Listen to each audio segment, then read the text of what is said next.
gange nze Kirabo Harriet era nga nze wano okunoonya famire yange eyatubulako nze ne muganda wange ow'obulenzi.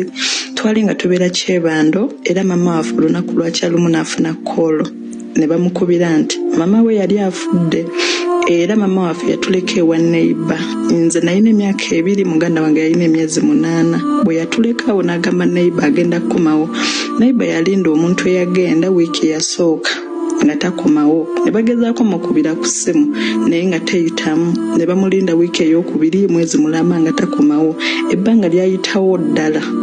N'abulira ddala kuba bagezaako n'omunoonya buli wamu naye yabulira ddala kuba neighbor yali tamanyi biki bimukwatako wa gye yali ava. Kati neighbor yayinosenguka n'agenda ewaabwe mu kyalo e Masaka. Naye nga twali tubeera Kyebando yasenguka n'adda ewaabwe wa e Masaka.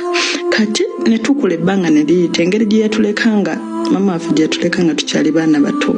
Mi ne muganda wange twakula tumanyi nti eyo famire gye yali famire yaffe. Olunaku lwakyalumu nga nkuze nali mu myaka 17. Mama waffe ne tata waffe ne bafuna accident era mama waffe accident n'afa.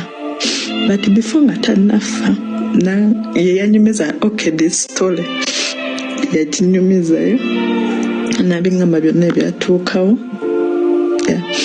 era kintu kyeki byonna kale n'abinyumiza ebyatuukawo era namala n'afa. But nga yemumanyi kyemanyi ndowooza famire yaabwe gye twale bali bakimanyi nti ffe tetuli baana ba mu nnyumba.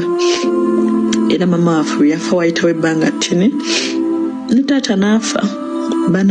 Kye tuyinza okukolera Kirabo nze naawe kwe kutambuza vidiyo eno tulabe nga maama wa Kirabo Harriet alabika nga bw'annyonnyola maama wa Kirabo wakwata abaana n'obateeka ewa neighbor nga bakyali baana bato kati baabano bakazi bakulu abali babiri omuwala n'omulenzi. Tutambuza vidiyo bambi tulabe nga maama wa Kirabo abanga ate azuuka. Ayinza okuba nga naye bwe yagenda okuziika oba yafuna accident naye n'afiirayo kuba maama n'atajjukira kudda mabega kukima baana be.